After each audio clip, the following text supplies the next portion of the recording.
Pride ഒരു നല്ലതല്ല, നല്ല ഒരു ഇതല്ല. I am proud. ആൾക്കാരിങ്ങനെ എനിക്ക് ഇപ്പോൾ ക്യാനിൽ പോയപ്പോൾ പ്രൗഡ് ഫാദർ എന്നൊക്കെ പറഞ്ഞു. അപ്പോൾ ഞാൻ അപ്പം തന്നെ പറയുന്നുണ്ട്, ഞാനൊരു പ്രൗഡല്ല. ഞാൻ മറ്റൊരാളെ ചെറുതാക്കുന്ന ഒന്നാണ് ഈ പ്രൈഡ് എന്ന് പറയുന്നത്. അതേ അല്ല, നമുക്ക് സന്തോഷം തോന്നുന്ന സമയം, ഇപ്പം ഇയാൾ അതാണ് പറഞ്ഞത്, നമുക്ക് നല്ല സന്തോഷം തോന്നില്ല, സന്തോഷമാണ് തോന്നുന്നത്.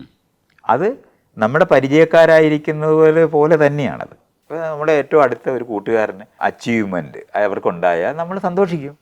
ഈ സന്തോഷം ഞാൻ എക്സ്പീരിയൻസ് ചെയ്യാതിരിക്കത്തില്ല, അത്രയേ ഉള്ളൂ. അല്ലാതെ അതിനപ്പുറത്തോട്ട് അതിനകത്ത് ഒന്നുമില്ല. അല്ല, ഈ പ്രൈഡ് എന്ന് പറയുന്ന സാധനം എൻ്റെ നമ്മുടെ ഒരു പ്രോഡക്റ്റ് ഒന്നുമല്ല. കുട്ടിയെ വളർത്തിയാൽ നമ്മുടെ പ്രോഡക്റ്റ് അല്ല, അത്രയും നമ്മൾ അറിയേണ്ടതുണ്ട്. ആയിരക്കണക്കിന് മനുഷ്യർ ചേർന്നാണ് ഒരു കുഞ്ഞിനെ വളർത്തുന്നത് ഇന്ന്. പണ്ടൊക്കെ ആയിരുന്നെന്നുണ്ടെങ്കിൽ നമുക്ക് പിന്നെയും നമുക്ക് പറയാം, നമ്മളാണ് കുട്ടികളെ വളർത്തുന്നത്. ഇന്ന് നമുക്ക് എങ്ങനെ പറയാൻ പറ്റും? 3-ാമത്തെ വയസ്സാകുമ്പോൾ തൊട്ട് നഴ്സറി പോകുന്നവരല്ലേ. നമ്മളോടൊപ്പം തന്നെ അധ്യാപകർ അവരുടെ ജീവിതത്തിൽ എന്തുമാത്രം സ്വാധീനം ചെലുത്തും. അത് കഴിഞ്ഞിട്ട് ആ ക്ലാസ് റൂമിനകത്ത് അവരുടെ കൂട്ടുകാരായി മാറുന്നവർ അവരായിരിക്കും ഏറ്റവും പ്രൈമറി ആയിട്ട് അവരുടെ ജീവിതത്തിനെ സ്വാധീനിക്കുന്നത്. പ്രത്യേകിച്ച് ഒരു തുടർച്ചയുള്ള ഒരു സ്കൂളിലാണെന്നുണ്ടെങ്കിൽ അവർ തന്നെയായിരിക്കും കൂടിയിരിക്കുന്നത്.